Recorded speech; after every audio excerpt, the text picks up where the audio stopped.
सब्र का बांध टूट गया और उनमें से कुछ लोग पथराव करके सीमा पार करने का प्रयास करने लगे, जिस पर पुलिस ने लाठीचार्ज कर दी। मामला यह था कि उत्तर प्रदेश से आने वाली बसें जो इन मजदूरों को बॉर्डर से ले जाया करती थी, देर से आ रही थी। मजदूरों का सब्र का बांध टूटा और उन्होंने चक्का जाम कर दिया। उनमें से कुछ लोगों ने पथराव कर दिया। मजदूरों के पथराव के बाद पुलिस ने लाठीचार्ज की और मजदूरों पर बर्बरतापूर्वक उनकी पिटाई की। पुलिस चाहती तो स्थिति काबू कर सकती थी, लाठीचार्ज भी करना था तो स्थिति के काबू हो जाने तक ही, लेकिन पुलिस ने ऐसा नहीं किया। इस हादसे के बाद आज फिर मजदूरों का सब्र टूटा और सभी मजदूर बैरिकेड तोड़ के सीमा क्रॉस करने लगे। देखिए, ये मैं स्पष्ट करना चाहूंगा, कई मीडिया ग्रुप्स में ये चल रहा है कि 2 दिन से वहां पे भीड़ लगी थी और 2 दिन से लोग वहां पे प्यासे बैठे थे। ऐसा कुछ भी नहीं है। ये जो घटनाक्रम जिसकी बात हो रही है, ये कल का घटनाक्रम है। कल दिन में प्रयागराज एडमिनिस्ट्रेशन के द्वारा ये प्रस्तावित किया गया था कि कुछ जो लोग ट्रकों से आ रहे हैं और उनको प्रयागराज में ट्रकों के माध्यम से नहीं लिया जाएगा।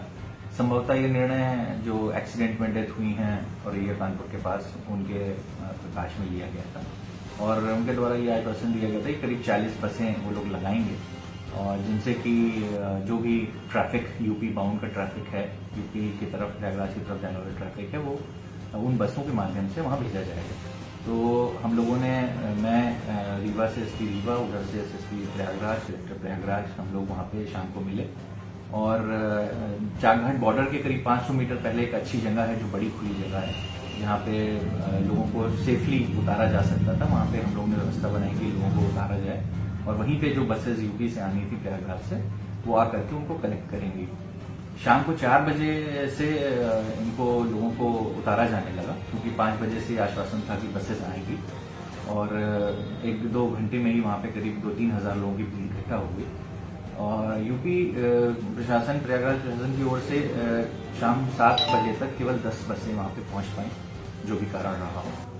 और क्योंकि 10 बसों में पर्याप्त लोग नहीं जा सके, तो काफी सारे लोगों को फिर हम लोगों ने डाइवर्ट किया, मिर्जापुर की तरफ डाइवर्ट कर दिया बड़ी संख्या में। और उसके बाद भी 200-300 लोग बच गए जो जिनके पास कोई माध्यम नहीं था जाने का। तो रीवा प्रशासन ने 23 बसेस अपने यहाँ से रीवा हेडक्वार्टर से रवाना की। बट क्योंकि आप जानते हैं हेडक्वार्टर और चाकघाट के बीच में करीब 1.5 घंटे का समय लगता है आने के लिए नॉर्मल गाड़ी में, और तो उनको समय लग रहा था। इसी बीच में वो 200-300 लोगों ने सड़क पे जाम कर दिया हाईवे को कि हम लोगों को क्यों रोका जा रहा है।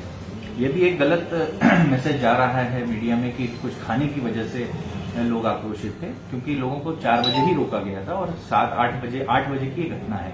7 बजे मैं स्वयं वहां से लौटा हूं। तो जब 8 बजे तक नहीं हुआ तो उन्होंने चक्का जाम कर दिया रोड पे। उनको समझाने का बहुत प्रयास किया गया। वहां पे हमारे एसडीओपी, थाना प्रभारी और सभी बल वहां पे मौजूद था। सभी को समझाने की कोशिश किया गया कि भाई गाड़ियां आ रही हैं, लेकिन जाहिर है मजदूर आक्रोशित हैं और आक्रोशित हो गए और फिर उसके बाद उन्होंने वहां पे पथराव शुरू कर दिया। अब क्योंकि जब पथराव शुरू हो गया तो आमजन की वहां पे जान को सुरक्षा हो गया, खतरा पैदा हो गया कि पत्थर लग जाए वहां पे लोग, और जो मध्य प्रदेश के वासी हैं, आसपास रहने वाले हैं, दुकान वाले हैं और भी जो ट्रक वाले हैं, उनकी जान को खतरा उत्पन्न हुआ। तो उसके बाद हल्का सा लाठियों को, जिसको कहते हैं, हवा में लहराना और दिखाना और लोगों। कल रात में ये मजदूर जो यूपी के महाराष्ट्र, गुजरात से आ रहे हैं, यूपी में प्रवेश करने के दौरान कुछ यूपी गवर्नमेंट और मध्य प्रदेश के लोगों के बीच में व्यवस्थाओं को लेके कुछ समय लगा था, जिसके कारण 2-3 घंटे मजदूरों को परेशान होना पड़ा।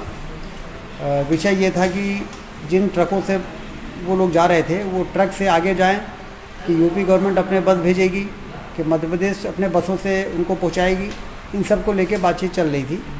यूपी सरकार से कुछ बसें आई, कुछ यहाँ रीवा से बसें भेजी गई और अंततः मामला सुलझ गया और सारे मजदूर जो हैं वो प्रसन्नता के साथ बसों में सवार होके, और अब तो ये भी तय हो गया कि जिन ट्रकों से वो आ रहे हैं उन ट्रकों से ही वो गंतव्य तक पहुँच सकेंगे। इस प्रकार की दोनों सरकारों के बीच में सहमति बन गई है। इसलिए हम लोग ये उम्मीद करते हैं कि जो परेशानी कल आ गई थी वो आगे नहीं आएगी।